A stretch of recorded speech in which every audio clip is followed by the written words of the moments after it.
Excuse me. Hello, everybody. Welcome to the Lebanon Board of Zoning, Planning and Zoning meeting for June the 2nd. Roll call, please. Corey Coots. Here. Chad Kiger, absent. Bruce Pauley. Here. Ron Edwards. Here. Lori Gross. Here. Do we need to make a different note on Chad? Do we need to make a different on the? No? Okay. Had roll call. We need minutes from the April meeting. Make a motion to approve the minutes from April. Second. All in favor, say aye. Aye. Minutes are approved. We have 3 items tonight. One of the items is kind of doubled, kind of confusing. Ben will. The first one is 25-24, 1105 West Camp Street, requesting conditional use permit for a small building, to permit a small apartment building, 3 residential units and a converted single-family home. The property is located at 1105 Camp Street and is zoned R4. Ben?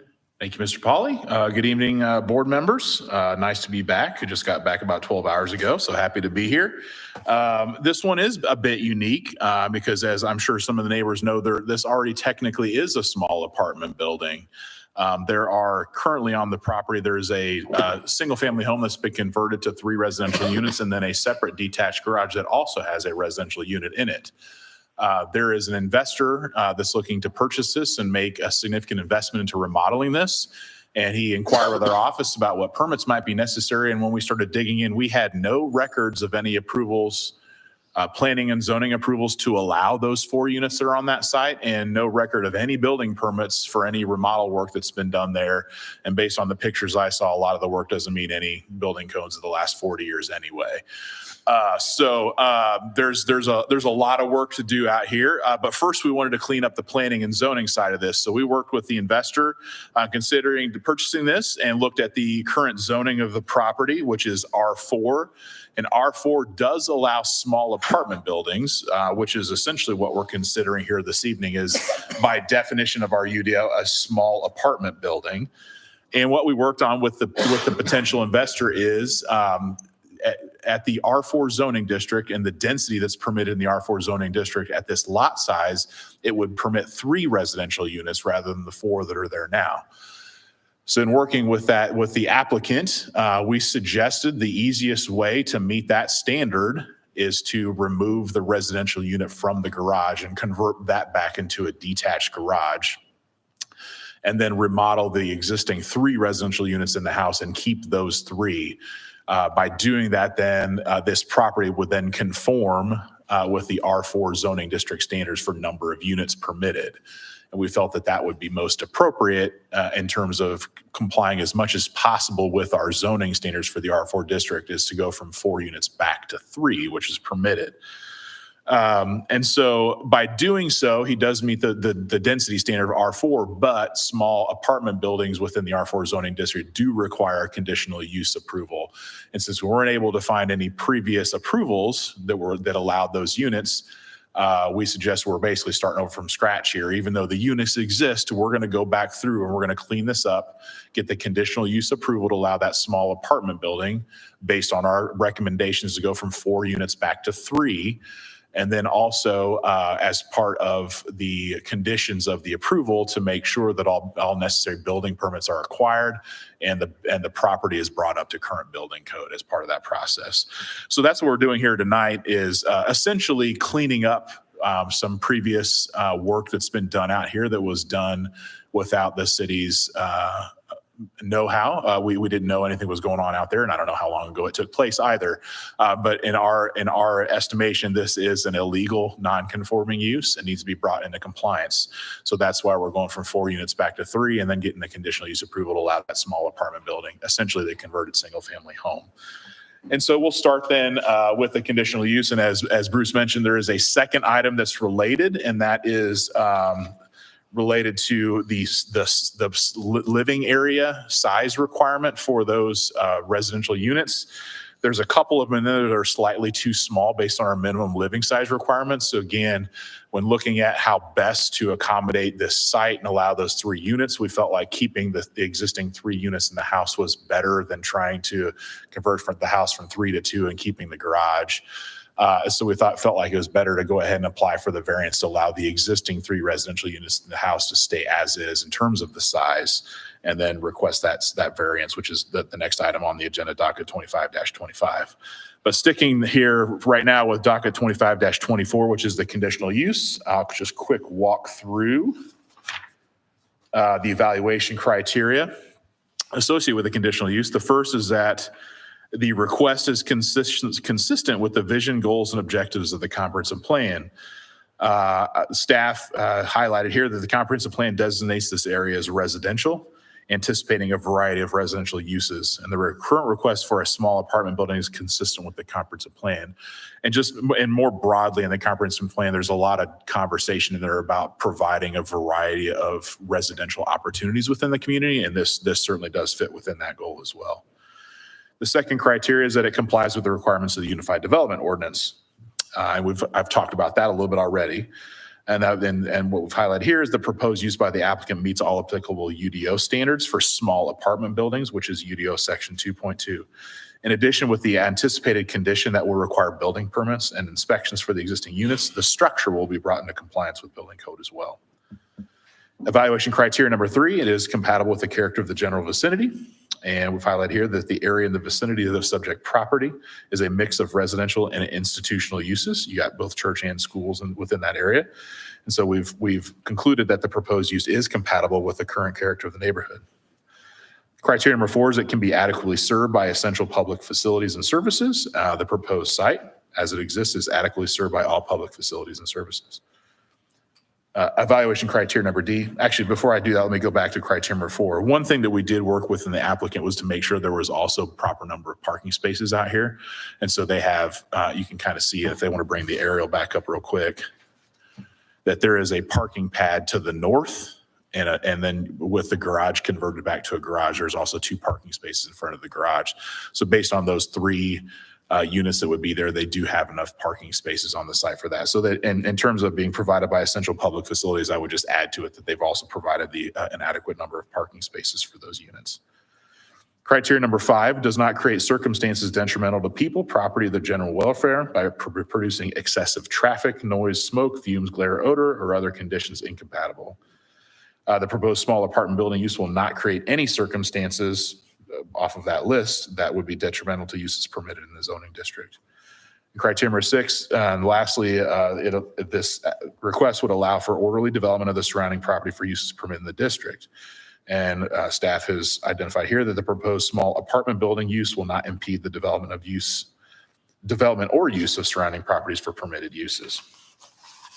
So with that, staff recommendation and review of the requested conditional use for the allowance of a small apartment building within the residential R4 zoning district, Lebanon Planning staff recommends approval subject to the following conditions: that the applicant eliminate the residential unit currently within the garage structure and convert the structure back into a working garage for the remaining residential units within the home. The subject property shall contain no more than 3 residential units per the Unified Development Ordinance requirements. Criteria number 2, or condition number 2, and that the applicant apply for remodel building permits from the planning office and provide code compliant plans for all construction work within both the home and the garage. All work shall be inspected for building code compliance at applicable stages during the construction process as specified by the planning office. With that, I'd be happy to answer any general questions, and the applicant is here to talk a little bit more specifics about the work they're proposing to do here.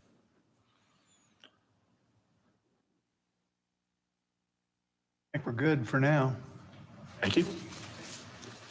Hey, come on up. Good evening. Bob Clutter, offices at 117 West Main Street here in Lebanon. I am representing Colin Thompson, who is seated right behind me. He's happy to answer any questions. Ben did a great job explaining the background and history of this. Colin grew up here in Boone County, went to Zionsville High School, graduated in 2011. Is that right? These apartments, this property is currently owned by Shu Ran, who used to own and operate Formosa Gardens, if you remember that, before they closed. It's one of my favorite spots. Her husband passed away, and they've owned it for quite a while. Interestingly, her son is Colin's best friend, and he is active duty military out west and doesn't get back much. She can no longer adequately maintain the apartments. We think the house was converted somewhere in excess of 12 years ago. As Ben stated, there's no permits. We don't know who did the work or when exactly it happened, but it's been several units for quite a while. The garage, I think, was perhaps a little bit more recently converted, but the conditions that Ben set forth, we're more than happy to comply and agree to those conditions. The garage will be converted back to a 2-car garage, no more living spaces there. There will only be 3 units, and I guess things that you might be the most interested in is the amount of money that he's going to invest in changing this.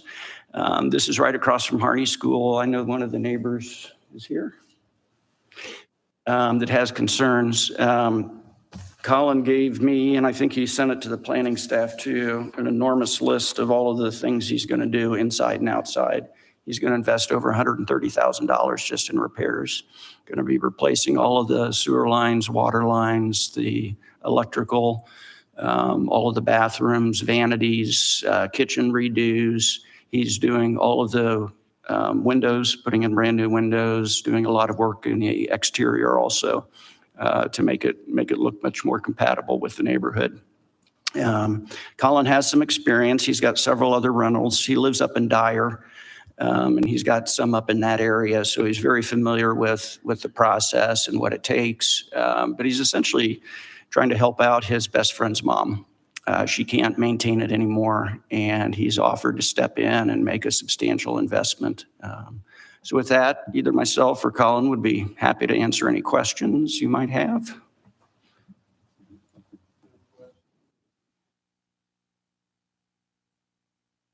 I think that's it for now. Thank you, Okay, sir. you betcha. This is a public meeting, and anybody from the public gets a chance to speak. I guess you're number one. Come on up and. I'm here representing the Church of the Nazarene on the corner of Camp and Garfield. Our pastor planned on being here. He had a family situation arise, so I'm here speaking on his behalf with his words.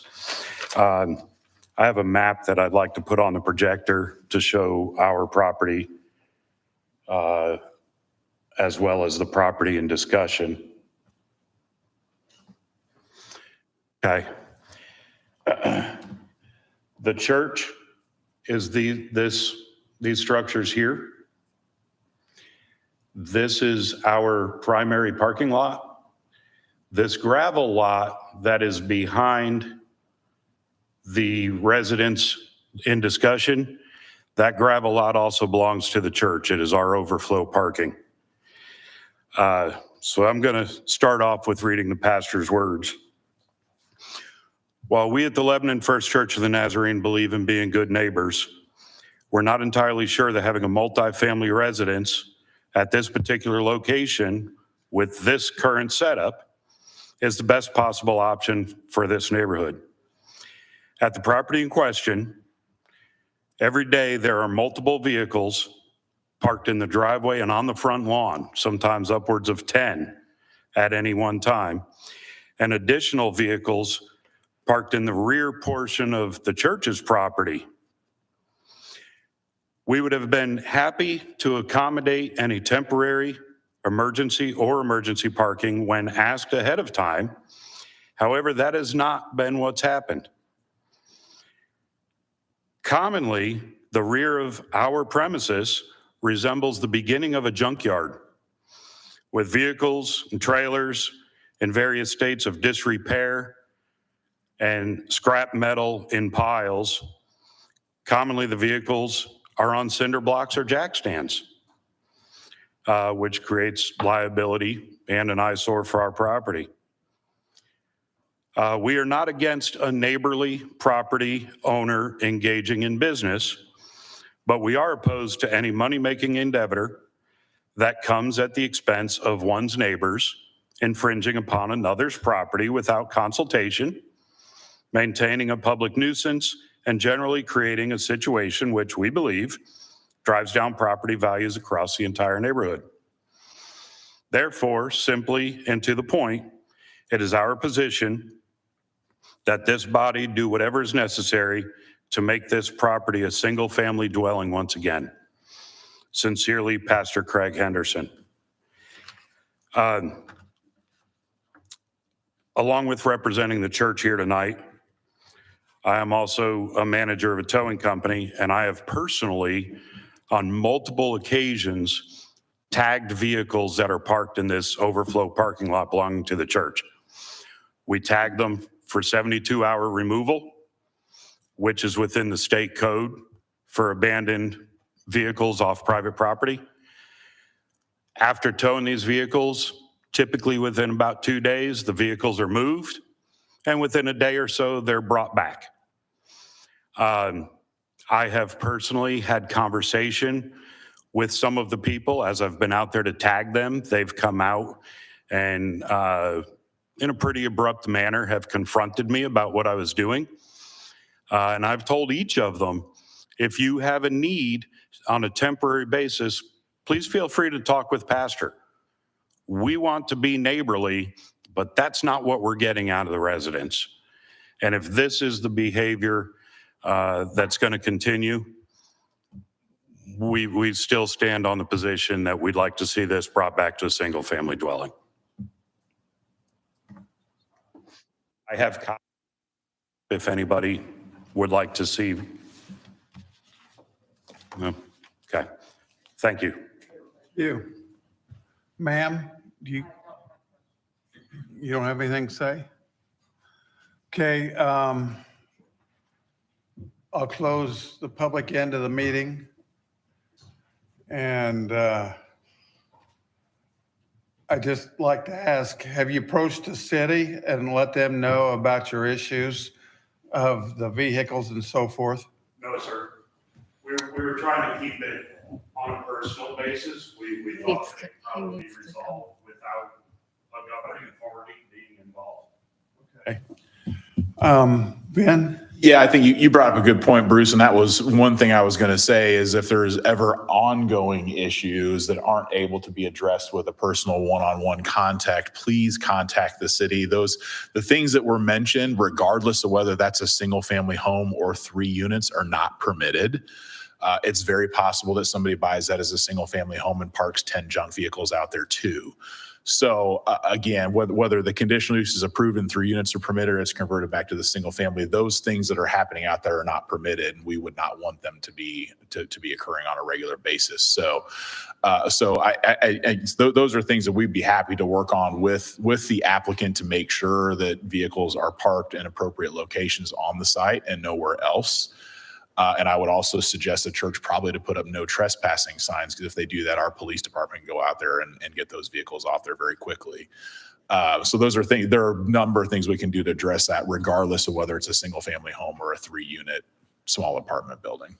The police department won't do anything because If you put up no trespassing sign as well, that's why I specifically mentioned that, because they do that. In fact, that's what they tell us is if there's a problem with trespassing, if the property owner puts up no trespassing signs, then they do have the ability to go out and address it immediately. This won't cure the problem, but what about a fence? Is there a fence that could be installed there? In terms of on this property, well, for sure. Yeah, you're right. It won't necessarily address it. They can certainly just go around and pull it into that parking lot. I think this is something where it's just more of corrective behavior with the city's assistance to make sure this doesn't happen any further. If I could, and with respect to the church, these are exactly the types of problems that my client is going to try and remedy. He was, just before the meeting started, he asked if I did evictions because we may be kicking some people out. And certainly reducing it from 3 to 4, there's obviously going to be less vehicles there. And I'm sure that Alan would be happy to give you his contact information. So if there's problems, he can immediately call him and say, we've got a car issue or trespassing or whatever it may be. That kind of partnership would be great. That's I do have a couple of detailed questions, I guess, and I don't know who wants to address, but from a parking perspective, I see in the map that we are adding, so from a garage perspective, it's showing a 10 by 10. Is that just the driveway in front of the actual garage Yeah, the itself? garage is really big. It's what, 36 by 24? So the garage is going to function fully as a It will be a garage. garage. So Yes. then that'll be a 2 parking space area because 10 by 10 is not going to hold a full size vehicle. Okay. And then the one, I don't know what direction, the other side To of the it. north, to the north of the house. Yeah. Yes. That one on the pictures in here, it shows 10 by 20. Yeah, I think it's 20 by 20 maybe, but I think it's actually probably a little bit bigger than that, just based on how many cars it seems like are able to park in that area. You can get 3 next to each other pretty easily. So depending on whether they park Because you- front to back, you might be able to get 5 or 6 cars out there. Okay. But UDO, from a UDO perspective, 3.75 is the requirement, right? Because it's 1 1/4 per. Yeah, it's either 1 unit. 1/4 or 1.5 per unit. So you're looking at 4 or 5 spaces that are required. Okay. But we say, again, in terms of like code requirements, we don't allow parking in grass. They have to be on the surfaced areas. So Right. again, things that we can work on with the applicant and also in coordination with the church to make sure they're not parking in the grass, they're staying on those areas, and certainly making sure we get a little bit more conditioned behavior to make sure they're not overflowing onto the church's property also. How many true parking spaces do they have? I would say there's probably 8. Because you can, I mean, if the garage is converted back to garage, you can easily get 2 cars in there, 2 cars on the apron, and probably somewhere in the neighborhood of 4 at least in that north little parking area. For 3 units, that's more than what we require.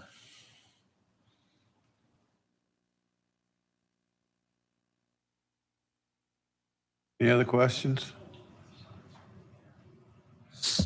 So just to clarify from a operational standpoint, so this particular item, we're simply having the discussion around multi-unit in the R4.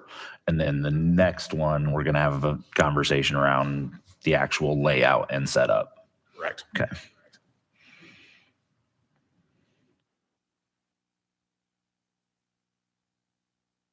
Okay,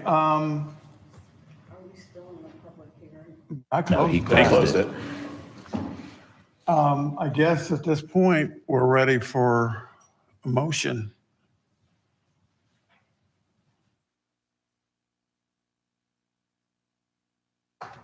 I'll make a motion to approve docket 25-24 as written. And do you want me to read the 1s and 2s in here? Yeah, if you could read the 2 conditions, I'd appreciate it. The applicant eliminate the residential unit currently within the garage structure and convert the structure back into a working garage for the remaining residential units within the home. The subject property shall contain no more than 3 residential units per the UDO requirements. That the applicant, number 2, the applicant apply for a remodeled building permit from the planning office and provide code compliant plans for all construction work within both the home and the garage. All work shall be inspected for building code compliance at applicable stages during the construction process specified by the planning office. I'll second. Okay, we have a motion and a second. Kelly, would you? Corey Coons, Maybe. Is that an official? I will vote yes. Bruce Polly, Aye. Ron Edwards, Aye. Lori Gross. Aye. Motion carries. Okay, now, Ben, let's start with docket 2525, which is the same property, 1105 Camp Street, and is still zoned residential R4 and is 0.55 acres. Thank you, Mr. Pauly. So this related item is a variance request associated with the living unit area size requirements.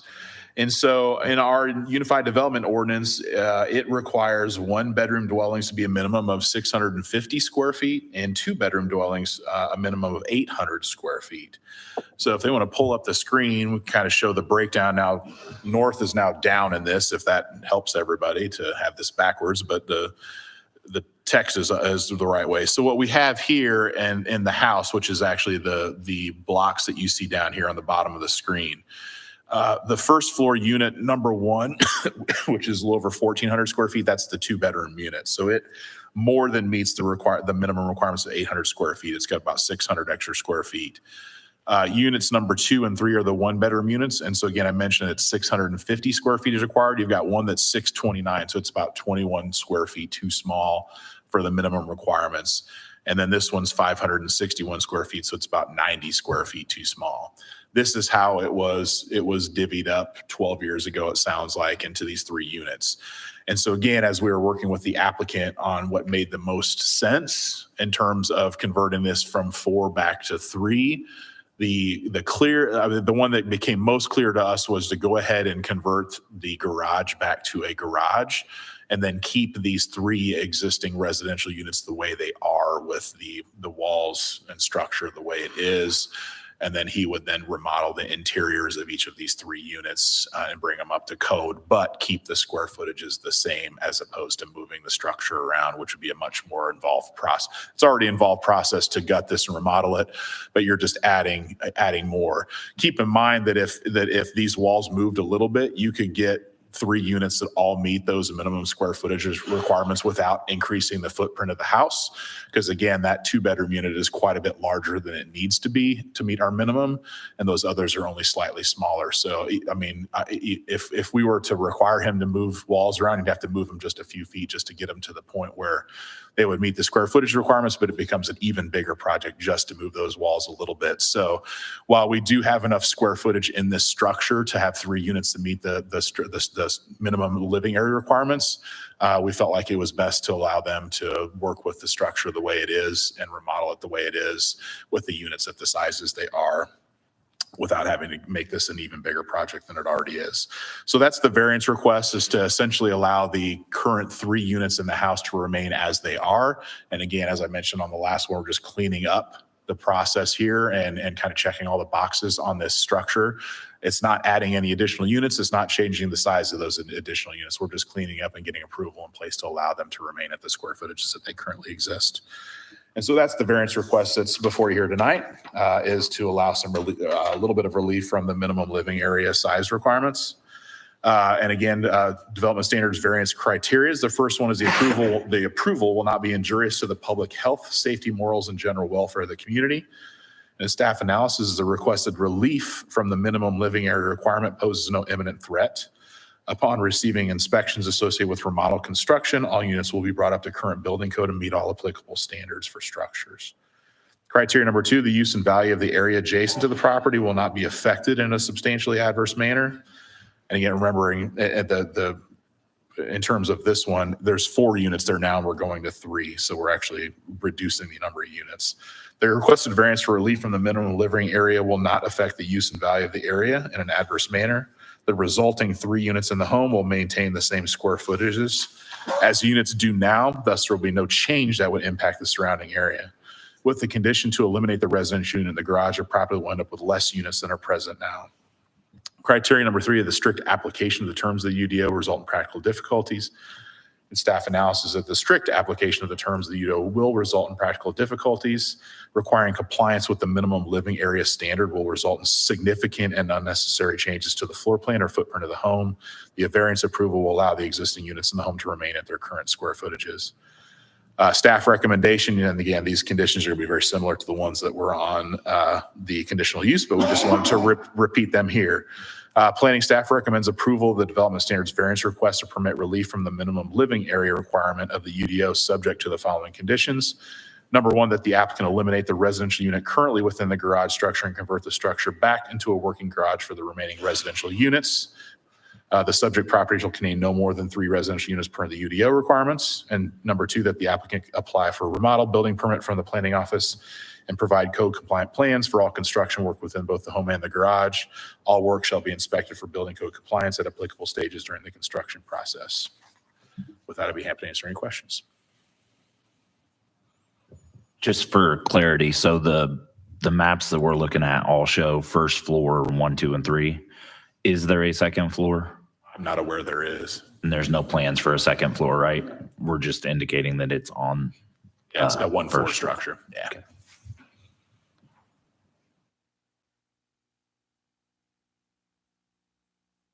Bob, you want to add anything? I don't think so. Again, my client's going to make some very significant investments. Again, over $130,000, and moving walls just makes it that much more expensive.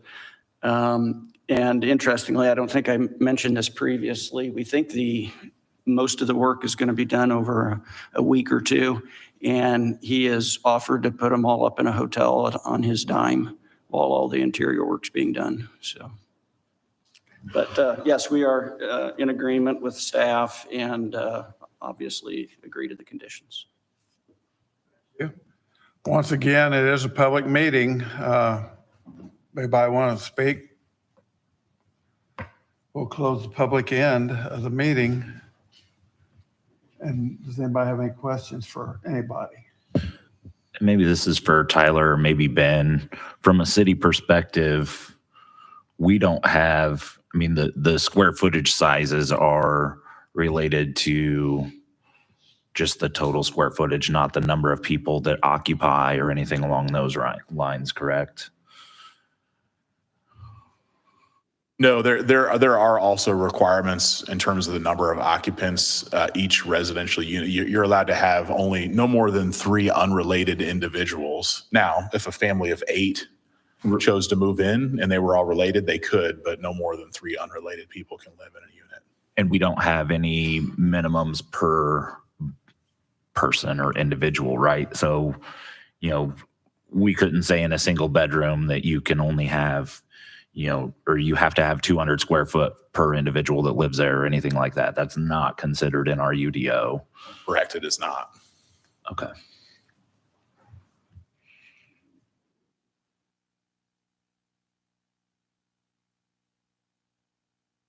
Okay, we are again looking for a motion. I'll make a motion to approve the request to permit relief from the minimum living area requirement of the UDO, subject to the following conditions. You want me to read those again, Ben? Probably don't need to this time. You can just say as written this time because they are verbatim from the last one. As written. Second.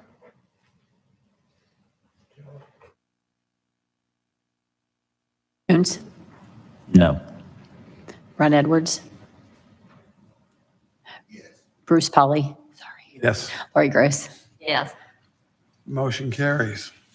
Good luck with your endeavor and have fun. Fun, but Okay, excuse me. We have one last item. My voice is going tonight, I think. It's 25-26.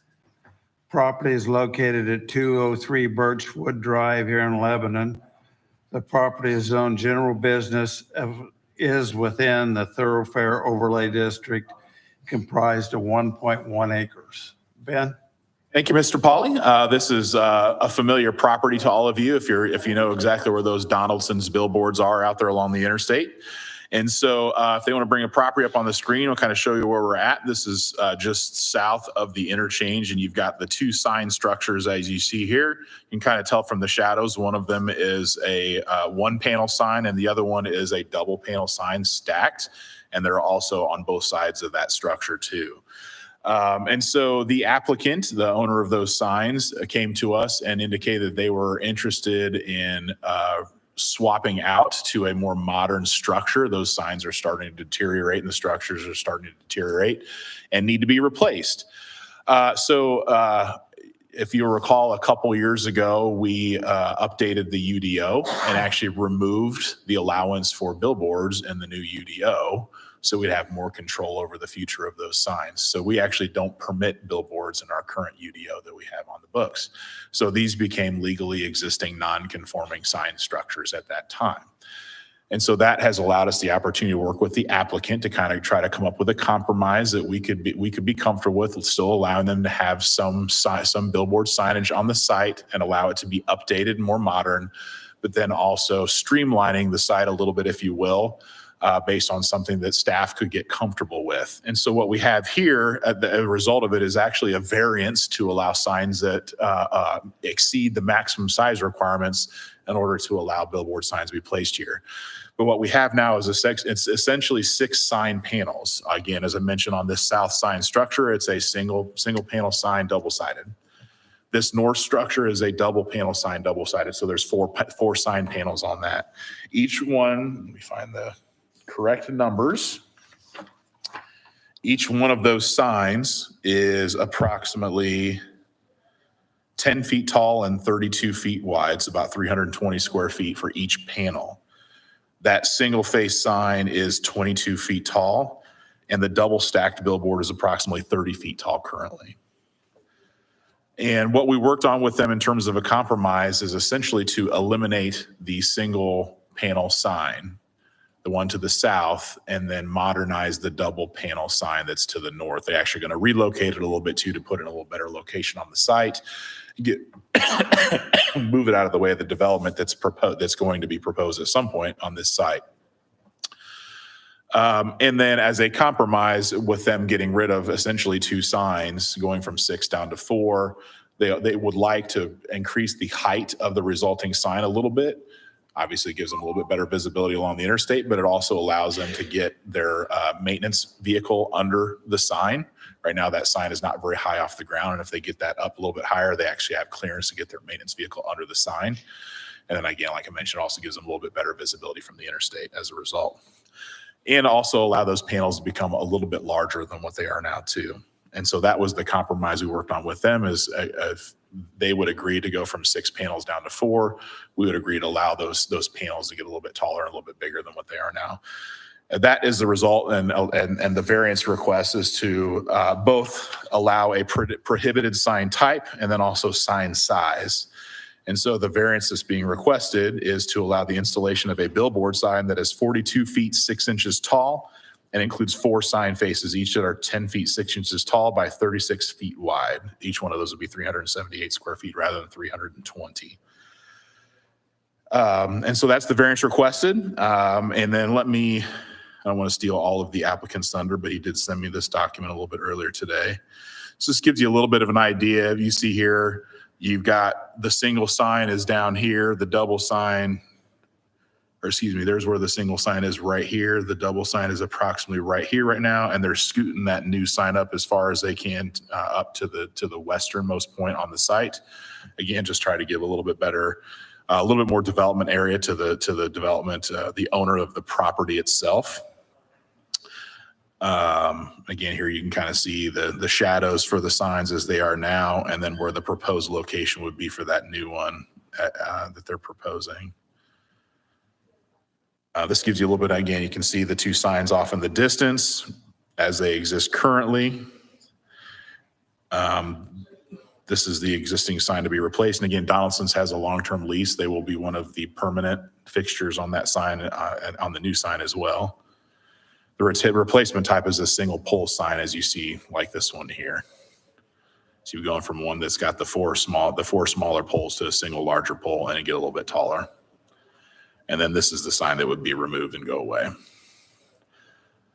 So I will scroll back up so the applicant can go through this as well. But again, this is a variance request that has 3 development conditions or criteria that must be complied with. The first is that the approval will not be injurious to public health, safety, morals, and general welfare. Staff analysis that relief from the prohibited sign type and sign size requirements will not be injurious to the public health, safety, morals, and general welfare of the community. The sign will be constructed of quality, modern billboard sign materials and will replace existing billboard signs on the property. Criteria number 2 is that the use and value of the area adjacent will not be affected in a substantially adverse manner. Staff analysis is that the use and value of the area will not be affected in a substantially adverse manner. The proposed sign replaces existing signs on the property, but will result in a reduction from 2 sign structures to 1 and from 6 sign faces to 4. And criteria number 3 is that the strict application will result in practical difficulties in use of the property.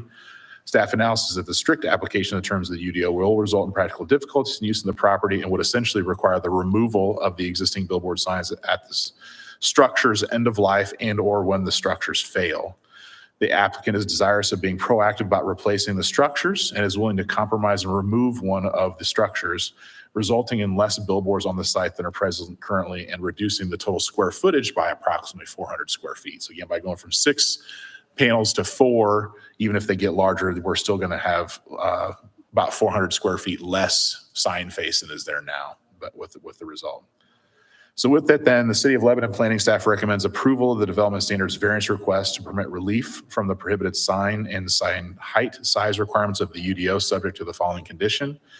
And that would be that the proposed billboard sign be limited in height to no more than 42 feet 6 inches overall, with 4 sign panels limited in size to no more than 36 feet wide and 10 feet 6 inches in height. With that, I'd be happy to answer questions. I got one, but probably it's for the applicant. Will it be lit? The sign Will be be, lit? yes. We don't currently have setback, right? I mean, if they're not a permitted use, so we wouldn't have a setback requirement, No, obviously. but in the NDOT UDO, right? does. NDOT does. Gotcha. So in terms of setback requirements, when they go through their NDOT permitting, they'll review that. Okay. I would assume it's going to be consistent, right, with Yeah. what we see. Yeah. For clarity purposes, the second condition or recommendation is that both of the current signs come down as well, right? 'Cause Correct, if they're we want, yeah. technically, you know, That's part of they're their not gonna- proposal, but yes, we can. Yeah, I think we should formalize that that's part of the recommendations. Yeah, just to clarify, thank you, Tyler, is that the 2 existing sign structures are out there will be removed and replaced by the one that I just explained here. I have a question. Can you add more signs between the north sign and the south sign? Well, we're just not going to have it lined up out there with billboards. Well, we don't allow any new signs at all. So the answer to your question is no, there wouldn't be any more without it coming back here. Only those 2. Only this one now. Well, yes. One. Yes, yeah. So we would be going from the 2 sign structures are there to the one that's being proposed, and no additional ones would be permitted because the UDO doesn't permit them.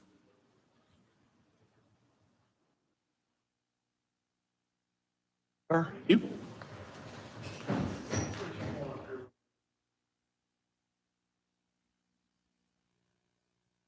Good evening. My name is Kent Franzen. I'm the attorney for the applicant JR Promotions, represented by Richard Sprague, who's the owner of the company. He lives in Columbus, Indiana.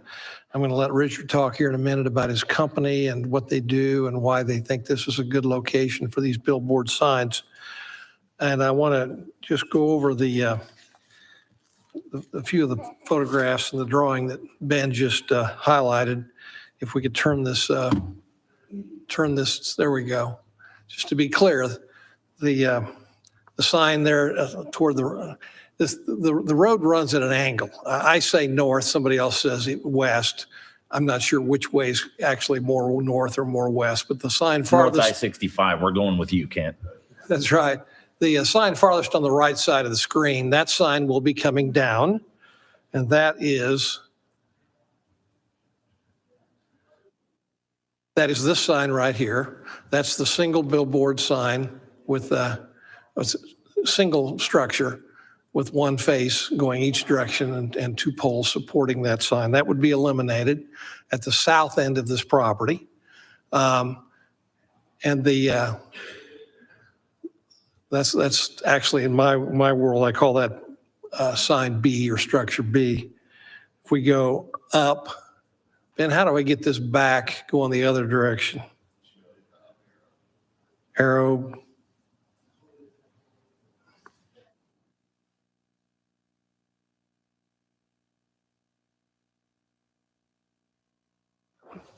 Okay.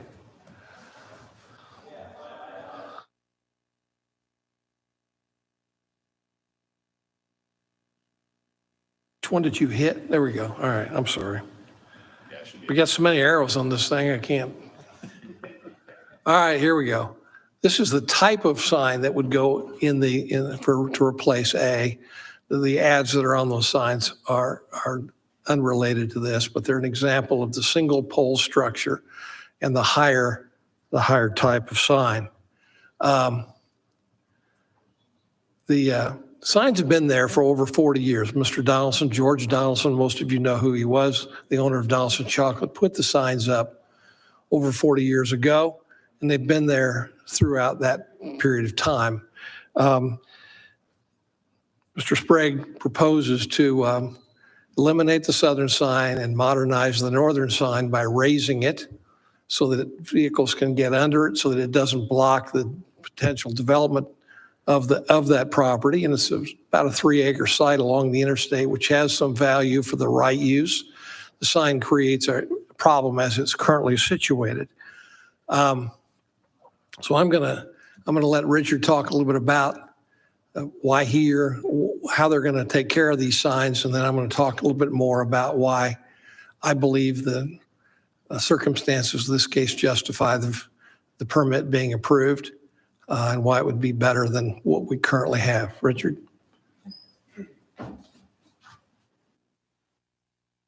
Good evening. My name is Richard Sprague. My wife and son and I, we own a company called JR Promotions Outdoor Advertising. We've been in the business about 40 years. We started with one billboard to advertise one of our hotels, and it just grew from there, where Cracker Barrel and other people would come to us and ask us if they could rent space on our sign that we were using for our own business. So we just kind of started reaching out to small communities, and wherever we could find where we could help the businesses in a community, we would start building billboards and signs and advertising, and not really going after the great international customers, but going for the small businesses in a community. We presently have over 1,300 faces scattered throughout Indiana and Kentucky. We pride ourselves in buying and building nice signs. We look at a sign like this as being kind of an eyesore for the community, the ones that are there now. And it took quite a while, but George Donaldson was never in favor of taking it down and building a new one, or we'd have been here years ago. Finally, his son, Bob, when he took over the business, we were able to talk to Bob, and over the last year, we've all came to an agreement that long-term, it would be best if the signs were gone, to help the community look better, build a sign that will withstand a tornado, the bad weather we have today. The newer signs are built to withstand winds of 120 mile an hour. It will be built up high enough to where, and not have a ladder on the thing to where kids can't come over and play on it, or, do things like that. And I think it would be an asset for the community. We try to go after businesses in our community that, would advertise locally and promote their own business and help grow businesses in your community. So glad to help and answer any questions I can. So I'll let Ken take it from here, if that's okay. Yeah. Have any questions of Richard about how this works, or thing that I can't answer? Certainly, you're welcome. But I sat down and have been trying to decide for myself what I think the reasons are why this application should be approved. And there's no particular order of importance here. This is just how they came to my mind. First of all, I don't think there's any adverse impact on neighboring property owners or the value of their property by the modification of the structures on this property. And I think it's somewhat evidenced and supported by the fact there's no one here tonight who's remonstrating against this application. At least to my knowledge, no one has filed any sort of written objection, and there's no one here tonight apparently going to complain about what's proposed. Billboards like this are commonly located along interstate highways. It's not going to look odd. It's not going to look, people are going to say, well, I don't think those things are supposed to be here. They've been here for a long time.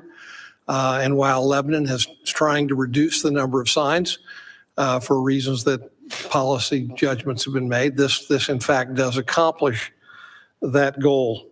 The request is going to result in a new modern structure with clean, attractive sign faces. The application, if allowed, will result in the reduction in the number of structures from 2 structures to 1 structure. It will result in the reduction in the number of sign faces from 6 sign faces to 4 sign faces. It'll result in the reduction of the square footage of the sign faces by over 400 square feet. It will also result in the reduction of the number of poles that support these structures from 6 poles currently there to 1 pole. These billboards do generate additional revenue and sales for local businesses. A lot of people wouldn't know about the businesses that we have in our community but for these signs. And I think as evidenced by the fact that Donaldson Chocolates have had their sign on this highway for over 40 years is evidence of their belief that the sign is a good thing for their business. There's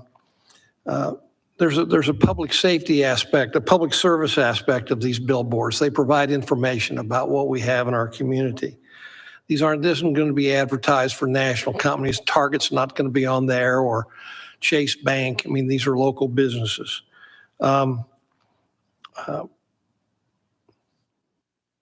Structure will be constructed to meet all industry standards for safety, construction materials. As Richard said, they've had problems in some signage where they're low, kids can climb up on them, climb up the ladders. We're not going to have any of that. They're going to be up high enough that they can't get there. I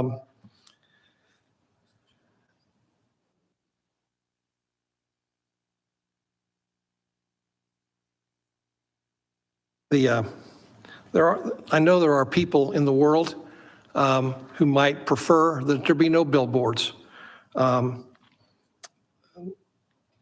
at least be fewer billboards, and that they're certainly entitled to their opinion. But the denial of this application is not going to result in any reduction in the number of billboards out there.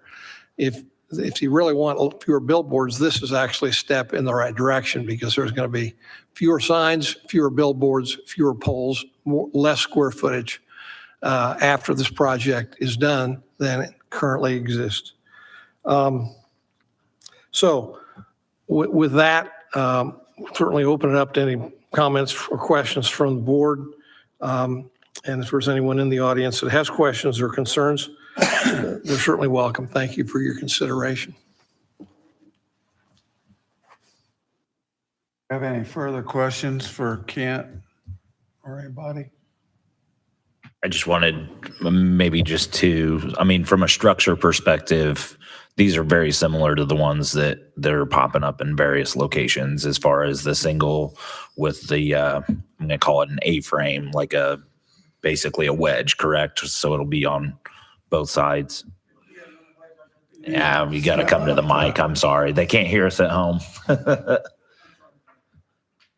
Yes, it will be a standard billboard with a small V to it. It will not be a digital billboard. It'll just be a standard with it'll have 2 lights on each side at the bottom, just like what's there now, none on the top face, but it will not be digital. And then from a height perspective, if at some point in the near or far future, if NDOT or federal came through and said they wanted to do a noise abatement item, like the fencing or the structures to block noise from coming in, this structure would still function fully, correct? I mean, you would be A height, to a yes, it would height be- perspective that would still work. Yes, it would. Okay. Thank you. Okay, any other Thank questions? you. Okay. Okay, I'm just about ready to take a motion.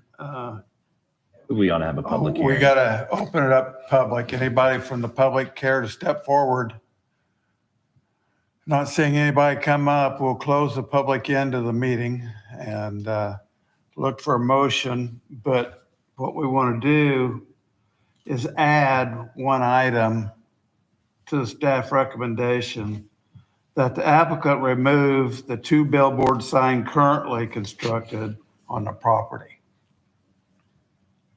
So we want to add that to the staff recommendations. Yeah, so if you're good with the motion, I would actually motion to go ahead and accept the staff recommendation of approval with the condition that the proposed billboard sign be limited in height to not more than, what is that, 42 feet, 6 inches overall, with 4 sign panels, limited in size to no more than 36 feet wide and 10 feet, 6 inches in height, as well as the condition of removing the 2 existing signs on the property. I'll second. Ray Coons, Yes. Bruce Polly, Yes. Ron Edwards, Yes. Lori Gross. Yes. Unanimous. Congratulations and good luck. Anything will look better than what's there right now. So I don't think we have any further business. Look for a motion to adjourn. Move to adjourn. All in favor, aye. Aye. Aye. Meeting is adjourned until July the 7th. Thank you, everybody. Time flies when